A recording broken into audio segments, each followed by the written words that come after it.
Like all remote oceanic islands, Galapagos developed in a world separated by space and time. This isolation made them unique, but it also made them vulnerable to an ever-growing force.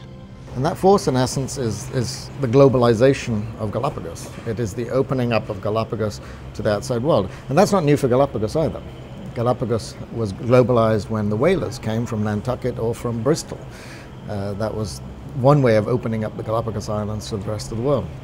The problem that we're facing now is that that rate of opening up Galapagos is accelerating massively. The shrinking of our planet brings formerly isolated species of animals and plants into sudden contact. The islands originally had only about 500 species of plants, which took millions of years to become established.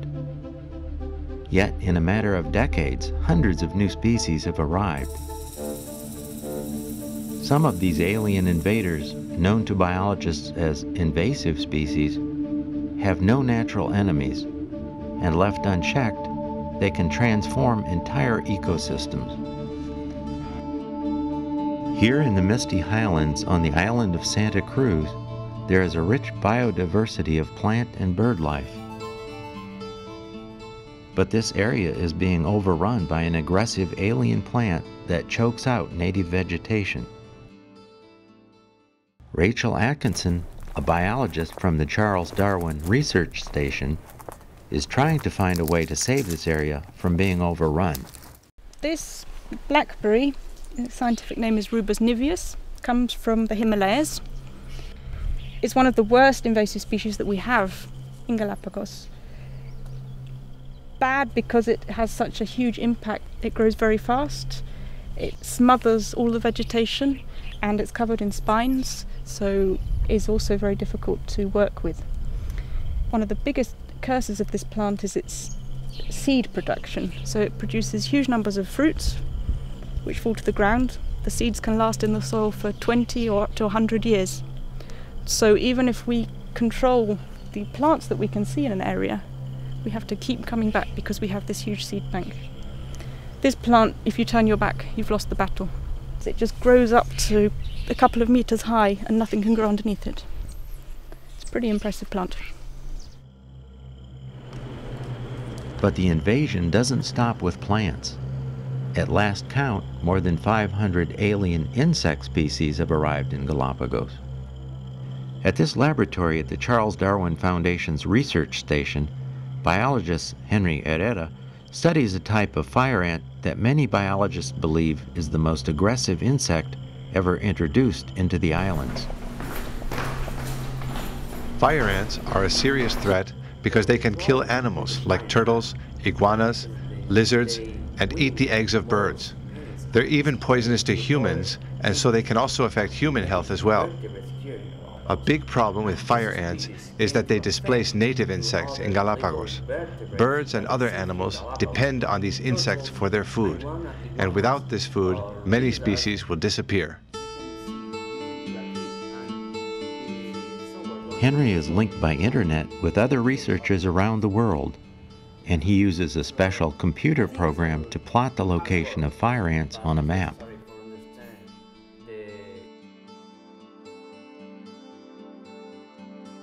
Scientists will give information on fire ants to the Galapagos National Park, which carries out eradication and control programs.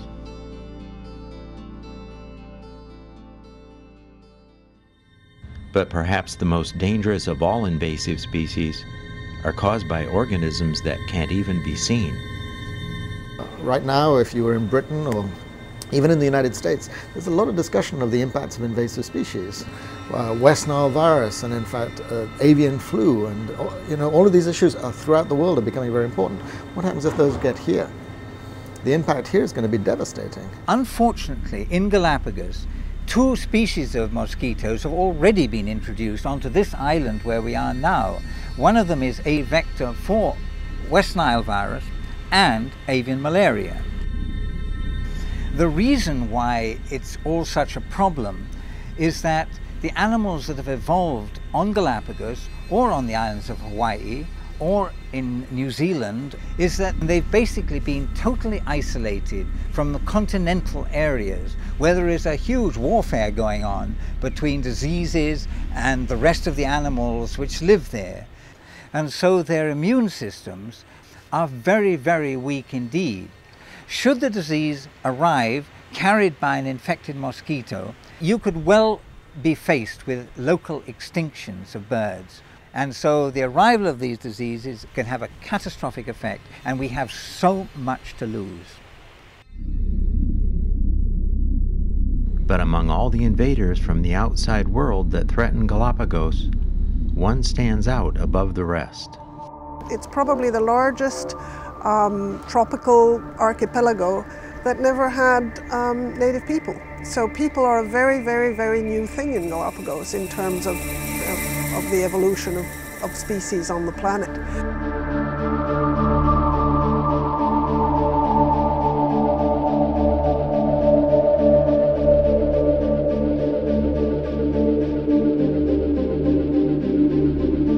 As in other parts of the world, humans have brought massive change, in effect compressing time and fast-forwarding evolution.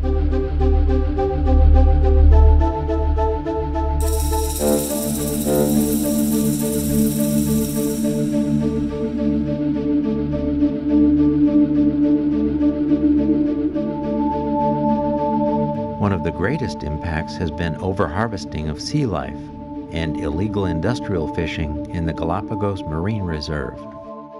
The Marine Reserve is basically an extension that goes around the farthest points of each island and then 40 nautical miles outwards. There is no fishing allowed within these boundaries unless it's from local artisanal fishery.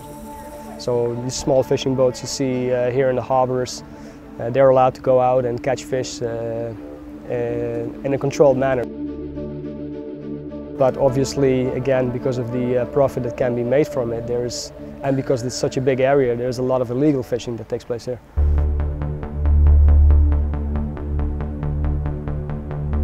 Galapagos is a very rich area. It's full of islands, islets, seamounts, which are perfect areas for tuna, wahoo and sharks to aggregate about. So it's natural that a lot of these fishing vessels are willing to risk the penalties by entering the marine reserve.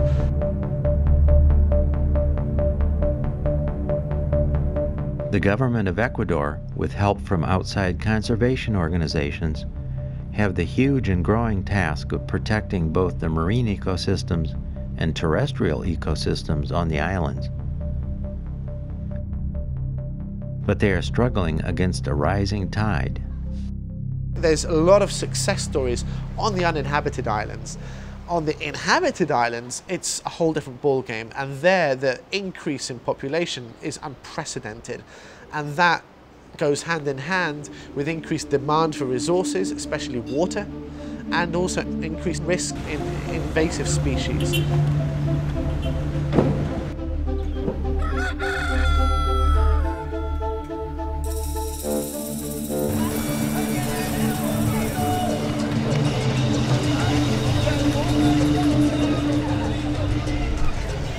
Galapagos is really in danger because of this growth. Unfortunately, economic alternatives, economic activities that has attracted a lot of people from the mainland. Remember that Ecuador as a country has a lot of problems. Many millions of Ecuadorians have left the country searching for better lives. So when a visitor comes here, it's very easy to be lulled into a false sense of security that everything's fine. But everything is only as fine as the next box of cargo arrives. When I first came to Galapagos 35 years ago, there was one cargo vessel every 6 months which came to the islands, just bringing essential produce.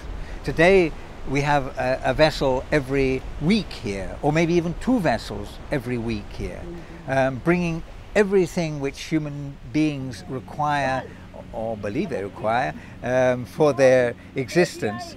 And all the containers with Coca-Cola, with meat, with everything can contain diseases, can contain insects, can contain even bigger animals like snakes or green iguanas. This has happened.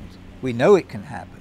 Aquí, en esta área que usted ve aquí, In this area that you see here, they offload construction materials, they offload vehicles, cartons of tomatoes, potatoes. Also, tourists get off on that pier over there, and they offload materials and trash from tourist boats. pero no tenemos personal para... The problem is that we don't have personnel to be vigilant and monitor all this. We don't have personnel for any emergencies. We just work with what we have. When you consider that Galapagos has value for the whole world, it's alarming to see all this being brought in this way. We have a huge job, and we're struggling against something very big here, but we're understaffed, and this is what we face.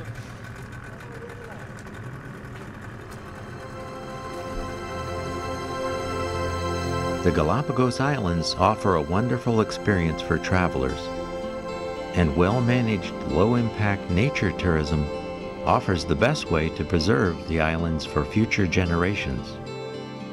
But at the same time, the greatest force of change in Galapagos is the constant growth of tourism. When we first arrived, there were a few hundred people here, and gradually a few more people came, but it was a very gradual change. And then from about 1970 onwards, when flights began to arrive and tourism began to arrive, everything started to move faster and faster.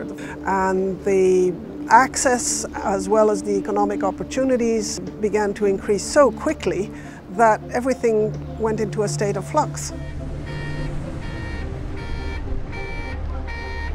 The byproducts of this growth are more human settlement and more invasive species.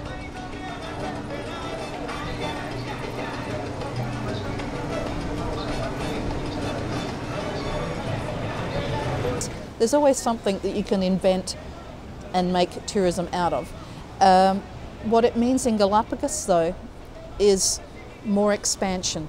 And more expansion means more development. That then drives immigration to the islands, but it also drives, and that is a self-reinforcing cycle, and then that also drives the arrival of new invasive species.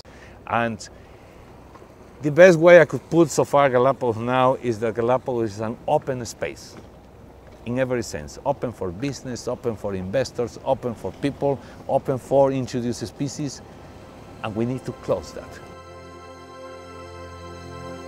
If we work together, those who now live in the islands and the travelers who visit can create a strong culture of conservation. Tourism to Galapagos can remain a model of conservation and protect the islands for future generations. Travelers like you will make the critical difference.